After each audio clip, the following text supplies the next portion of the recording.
Bismillahirrahmanirrahim, anak-anak sekalian, di pertemuan ke-6 pada pola bilangan ini, kita akan mempelajari mengenai membuat generalisasi atau bentuk umum bilangan ke N dari suatu barisan geometri dan menentukan jumlah N suku pertama dari suatu barisan geometri atau sering disebut juga sebagai deret geometri.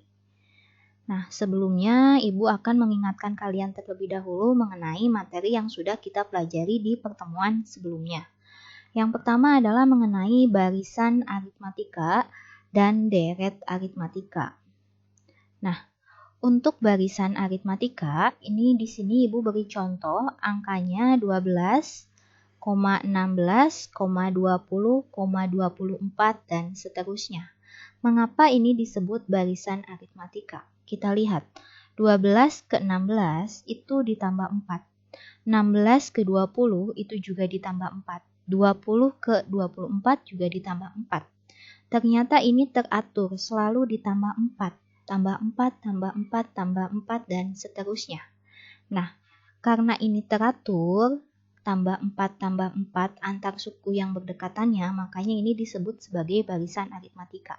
Ingat, tidak harus selalu ditambah, tapi bisa juga dikurangi dengan angka berapapun, tidak harus 4. Mungkin saja bisa ditambah 3, tambah 3, tambah 3, atau tambah 10, tambah 10, tambah 10, atau kurang 7, kurang 7, kurang 7, dan seterusnya. Nah, untuk rumus suku ke N-nya, kita ingat bahwa UN sama dengan A ditambah N-1 dikali beda. A-nya adalah suku pertama. Suku pertamanya 12 ditambah N-1 dikali B. Bedanya adalah 4. Nah, cara mengerjakannya, kita dahulukan dulu perkalian. Di sini walaupun tidak tertulis tanda kali, tapi ini artinya perkalian yang di dalam kurung. Kita kerjakan dulu berarti N-1 dikali 4. Kalikan 1 per 1. N dikali 4, 4N. Negatif 1 dikali 4, negatif 4. Nah, selanjutnya yang mana yang kita kerjakan atau sederhanakan? 12 ditambah 4N tidak menjadi 16N. Mengapa? Beda jenisnya. Ini punya N, ini tidak punya. Jika Ibu bikin kalimat matematik Indonesia seperti ini contohnya. 12 ditambah 4 nenek-nenek. Apakah jadi 16 nenek-nenek? Tidak. Karena 12-nya belum tentu nenek-nenek jenisnya. Di sini dia tidak punya N. Jadi ini tidak bisa kita jumlahkan. Nah, berarti yang kita sederhanakan yang jenisnya sama. Nah, berarti di sini yang sama 12 dengan negatif dikurangi 4. Sama-sama nggak punya N. Berarti 4N-nya kita biarkan 4N. Nah, kemudian 12 dikurangi 4 itu 8. Sampai sini saja. Tidak bisa jadi 12N. Karena jenisnya berbeda. Baik, ditanyakan suku ke-50. Kita sudah punya UN-nya. Berarti kita akan mencari U50. Kita ganti N dengan 50.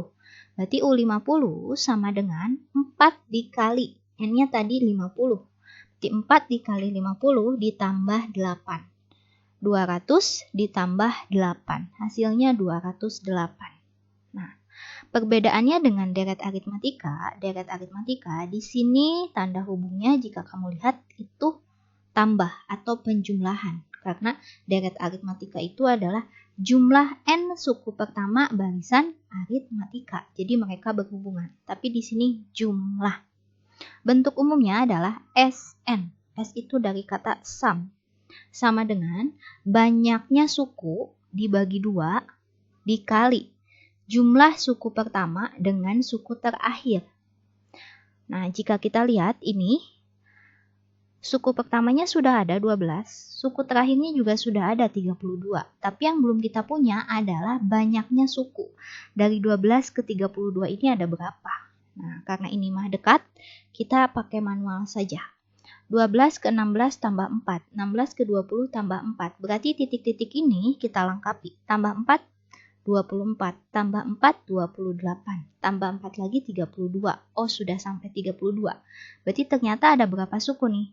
Ada 6 suku, berarti N-nya 6. Berarti S6 atau jumlah 6 suku sama dengan 6 per 2, suku pertamanya 12, suku terakhirnya 32. Kita dahulukan dulu yang di dalam tanda kurung. 12 ditambah 32, 44. 6 dibagi 2, 3. Kita kalikan hasilnya 132. Jika kamu lupa cara ini, kamu bisa mengerjakannya secara manual. Ya, jadi tidak harus memakai rumus. Pilih saja yang menurut kalian itu mudah. Selanjutnya, Ibu memiliki sebuah kertas yang akan terus Ibu lipat terus-menerus sampai lipatan keempat atau malah sampai kertasnya sangat kecil. Contoh, ini kertas putih, Ibu lipat menjadi 2 bagian.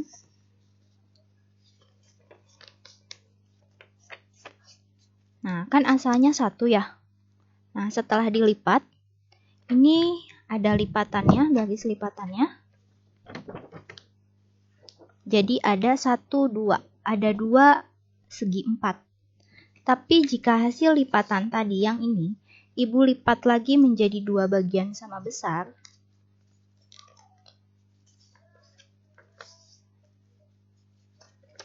Nah, lihat. Ini tadi lipatan pertama, ini lipatan kedua. Ada 1, 2, 3, 4. Jadi ada 4 segi 4.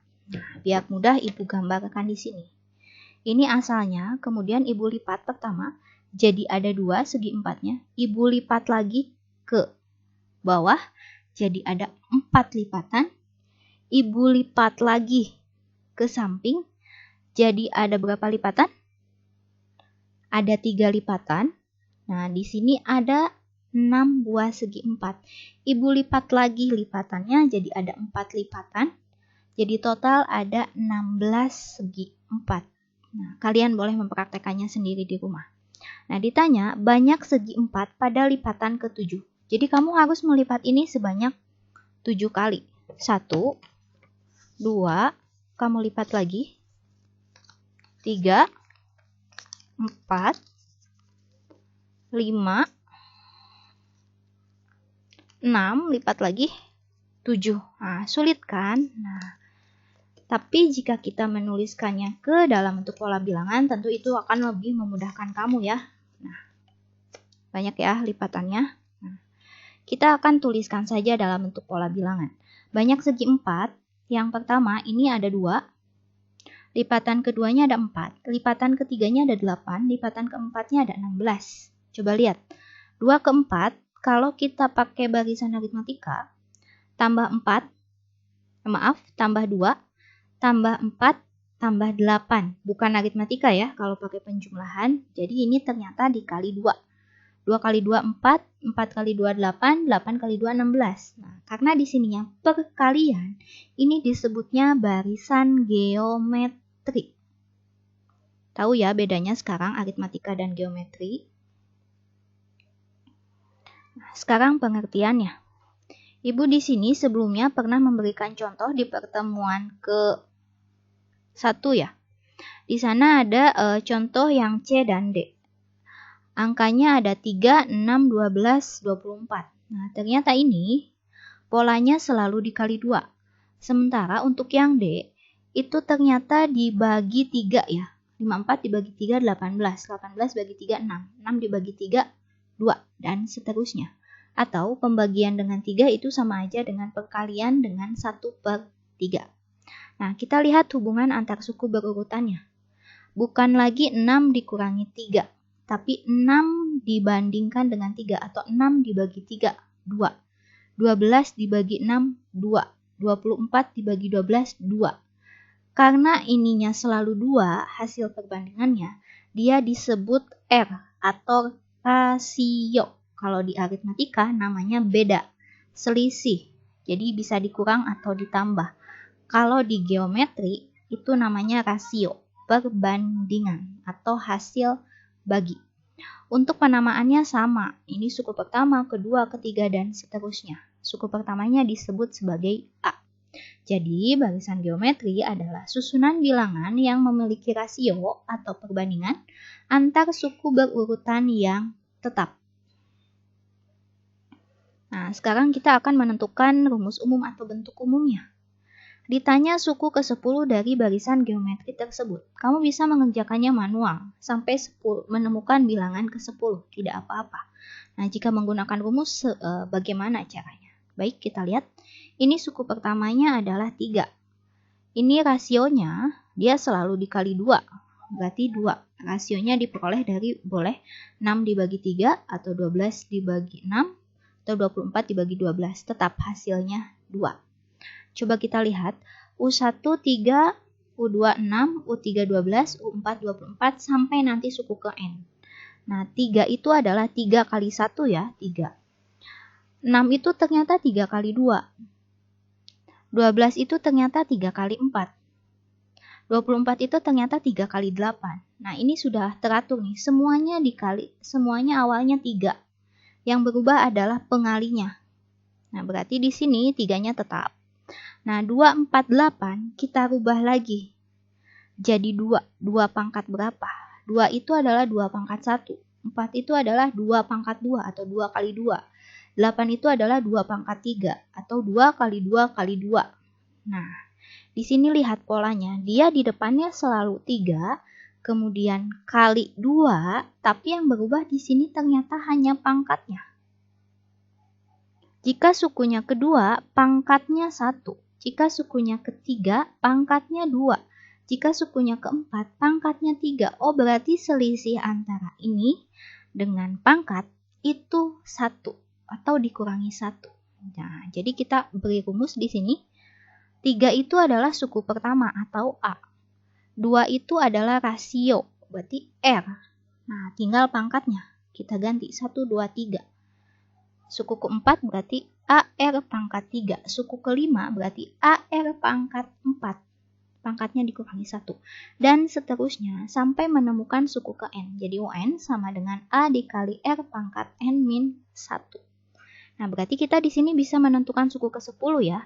Berarti U10 sama dengan A dikali R pangkat 9. 9-nya dari mana? Dari 10 dikurangi 1. Nah, di sini juga tidak bisa kamu kerjakan dengan 3 kali 2, 6, jadi 6 pangkat 9. Jadi 6 kali 6 kali 6 kali 6 sebanyak 9 kali. Tidak bisa. Yang harus kamu kerjakan dahulu di sini adalah pangkatnya. 2 pangkat 9 artinya 2 kali 2 kali 2 kali 2 kali 2 kali 2 sebanyak 9 kali, baru kamu kalikan 3. Jadi sampai sini juga sudah cukup. Nah, jadi rumus suku ke N barisan geometri adalah UN sama dengan A dikali R pangkat N min 1. A-nya suku pertama, R-nya adalah rasio antar suku yang berdekatan atau tetangga. Nah, deret geometri sama dengan perbedaan barisan dan deret aritmatika. Di sini yang membedakan hanya penjumlahan kalau deret. Deret geometri merupakan jumlah N suku pertama dari suatu barisan geometri. Misalkan UN adalah suku ke N, suatu barisan geometri. A-nya adalah suku pertama, R-nya adalah rasio. Nah, maka jumlah N suku pertama barisan bilangan tersebut ditulis dengan SN, yaitu. Ya, ini sama, SN sama dengan U1 tambah U2 tambah U3 dan seterusnya sampai suku terakhir. Namun di sini cara menentukannya ada dua, ada yang atas, ada yang bawah. Yang atas dipakai jika rasionya lebih besar dari 1, seperti yang tadi. Kan rasionya 2. Nah, yang bawah dipakai jika rasionya kurang dari 1. Yang mana yang kurang dari 1? Yang tadi, yang 1/3. Nah, agar kamu lebih paham, kita lihat ke contoh soalnya.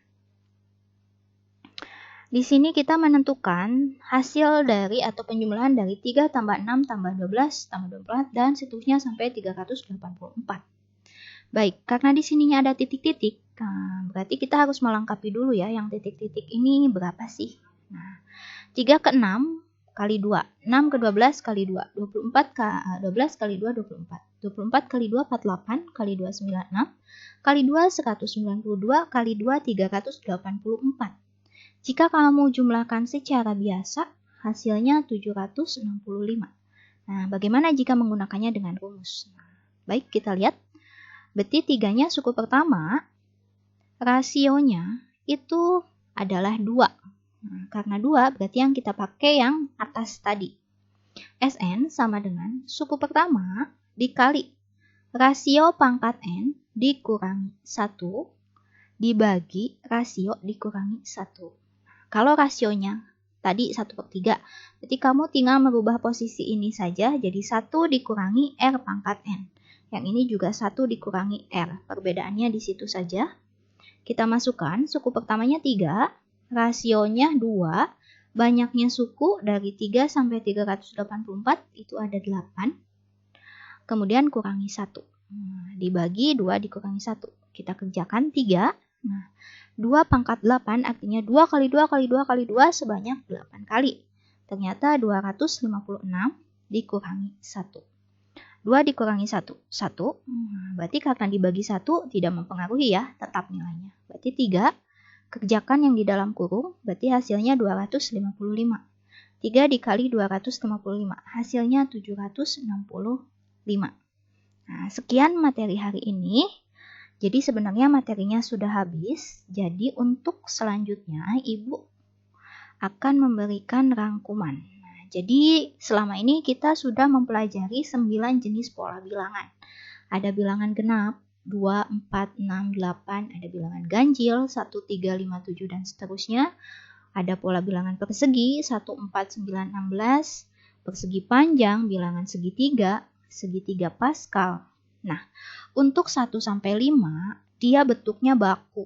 Suku pertamanya selalu 2 untuk genap. Suku pertamanya selalu 1 untuk bilangan ganjil. Jadi dia bentuk rumus umumnya baku ya, UN-nya selalu sama. UN sama dengan 2N. Untuk bilangan ganjil, UN sama dengan 2N dikurangi 1. Kenapa? Coba lihat. Ini 1, ini 3, ini 5. Berarti ya rumus yang atas tinggal dikurangi 1. Nah, persegi itu 1 kali 1, 2 kali 2, 3 kali 3, dan seterusnya. Oh, berarti untuk N-nya N kali N. Nah, berarti N pangkat 2. Bagaimana dengan persegi panjang? Sudah Ibu jelaskan sebelumnya, persegi panjang itu ya berarti tinggal 1 kali 2, 2 kali 3, 3 kali 4, 4 kali 5, dan seterusnya. Nah, lihat nih, selisihnya selalu 1. Oh, berarti kalau ini N, ininya N tambah 1. Jadi rumus umumnya N dikali N tambah 1. Nah, bagaimana dengan bilangan segitiga? Bilangan segitiga itu sudah Ibu jelaskan nih di pertemuan sebelumnya yang memakai tutup botol. Dia itu setengahnya dari pola bilangan persegi panjang. Coba lihat, 1 adalah setengahnya dari 2, 3 setengahnya dari 6, 6 setengahnya dari 12, 10 setengahnya dari 20. Nah, berarti karena setengahnya, berarti UN-nya adalah setengah dari rumus pola bilangan persegi panjang. Jadi tuliskan seperti ini. Nah, untuk pola bilangan segitiga Pascal, itu polanya tidak mendatar seperti ini ya. Seperti yang kita tahu berbentuk persegi di mana sisi kanan dan sisi kirinya itu selalu diapit oleh angka 1. Dan bilangan di bawahnya merupakan jumlah dari 2 bilangan di atasnya. Kemudian, untuk bilangan Fibonacci, aritmatika, dan geometri, itu tidak ada aturan baku suku pertamanya harus berapa, jadi boleh berapapun. Nah, cuman untuk Fibonacci, aturannya, jumlah suku selanjutnya merupakan penjumlahan 2 suku sebelumnya. Berarti 9 ini diperoleh dari 3 tambah 6, 9. 9 tambah 6, 15. Berarti selanjutnya 15 tambah 9, 24. 24 tambah 15, 39. Dan seterusnya. Nah, untuk pola bilangan aritmatika, ini juga sama ya. Suku pertamanya bebas. Bedanya juga bebas. Nah, yang harus kamu ingat adalah rumus umumnya. UN sama dengan A ditambah N-1B. Jika barisannya adalah ini, setelah kita hitung ternyata inilah bentuk umumnya. Jika barisannya diganti, tentu rumus umumnya juga berganti. Nah, barisan geometri juga sama. Yang harus kamu ingat, UN sama dengan A dikali R pangkat N-1. Di sini rumus umumnya UN sama dengan 2 dikali 2 N-1. Nah, jadi untuk 3 bilangan ini, suku pertamanya selalu berubah tergantung yang ditanyakan soal. Tapi nomor 1 sampai nomor 6 itu baku, sesuai aturan. Baik, tugas kamu adalah, ini tugasnya keterampilan. Ingat, kita sudah mempelajari 9 jenis pola bilangan dan konfigurasi objek, baik dari pita berwarna, lampu hias warna-warni, maupun tali bermotif. Tugasnya, petunjuknya dikerjakan 2 orang. Kan kamu sudah tergabung tuh di grup matematika. Coba kamu cari pasangan. Jadi tugasnya dikerjakan berdua. Kemudian pilih salah satu yang akan kamu praktekkan di rumah. Mau pola bilangan boleh, mau konfigurasi objek boleh, mau membuat poster menarik mengenai catatan pola bilangan ini juga boleh. Jadi pilih saja mau yang mana. Kamu dapat mempraktekannya menggunakan benda-benda yang ada di sekitar rumah. Tidak harus membeli, cari saja yang ada di rumah yang mudah. Nah, tugasnya dapat kamu kumpulkan dalam bentuk gambar, poster, PowerPoint, foto, ataupun video bebas. Waktu pengerjaannya sampai hari Sabtu ya, minggu ini, 14 Agustus 2021. Kemudian di pertemuan selanjutnya, beberapa kelompok yang terpilih akan menjelaskannya atau membagikannya kepada teman sekelasnya. Nah, kamu diskusikan sama pasanganmu dan tanyakan kepada ibu apabila kamu menemukan kebingungan atau kesulitan. Nah, ibu akan beri contoh beberapa tugas di bawah ini, contohnya ya. Nah, ini jika kamu yang sebelah kiri ingin membuat catatan menarik atau poster menarik dari materi pola bilangan ini boleh. Ya. Nah, contoh yang kedua, mungkin kamu ingin menggunakan konfigurasi objek. Mungkin di sini warnanya merah putih. Kamu mungkin nanti diganti, bisa hitam, biru, terserah sesuai minat kamu saja. Bagaimana caranya? Kamu bisa menggambarnya, tidak mungkin membuatnya di dalam pita yang asli ya. Jadi kamu gambar saja. Nah, yang pola pita bermotif juga ini motifnya guci dengan burung. Kamu bisa bikin motif sendiri. Misal nama kamu, Adinda, terus motifnya bunga. Adinda bunga boleh. Itu juga merupakan suatu pola. Nah, atau kamu juga bisa mempraktekannya menggunakan benda-benda di sekitar. Ini memakai klip foto. Nah, di sini 1, 3, 5. Katanya ini pola bilangan segitiga. Nah, terus dituliskan rumusnya. Terus dia menggunakan bintang-bintang kecil. Ini pola bilangan ganjil. 1, 3, 5. Ini rumusnya. Kemudian dia juga menggunakan batu. Ini pola bilangan persegi. 1, 4, 9 dan seterusnya. Jadi gunakan saja benda-benda yang ada di rumahmu ya. Nah, selanjutnya, contoh selanjutnya, nah ini dia menggunakan apa ya namanya nih? Jagung, biji jagung 1. Pola bilangan persegi katanya. Ini 1, ini 4, ini 9, 16, 25. Kemudian dia menuliskan di atasnya. Pola bilangan persegi itu N pangkat 2. Atau kamu juga jika suka menggambar, nah, atau ini bisa dipraktekkan dengan menggunakan batang korek api. Ini pola bilangan geometri. Pertama ada 3 korek api. Yang kedua ada 6 korek api. 1, 2, 3, 4, 5, 6. Yang selanjutnya ada 12. Yang selanjutnya ada 24. Coba kamu lihat. Ini geometri ya. Suku pertama 3. Rasionya 2. Nah, tuliskan UN-nya. UN sama dengan A dikali R pangkat N-1. Suku pertamanya 3, rasionya 2. Nah, jadi kamu bebas. Mau digambar boleh, mau dipraktekkan juga boleh. Atau mungkin kamu suka menggambar yang anyaman. Ini bentuknya huruf Z. Ini 4 ternyata kotaknya. Selanjutnya 8. Nah, untuk penambahannya dia gunakan warna yang berbeda. Dia tambah lagi 4. Nah, ternyata ini barisan aritmatika ya.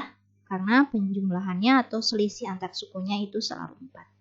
Selamat mengerjakan, kamu bebas mau mengerjakan yang manapun waktu pengerjaannya 1 minggu sampai hari Sabtu minggu ini. Silahkan pilih pasanganmu. Sekian pembelajaran hari ini. Assalamualaikum warahmatullahi wabarakatuh.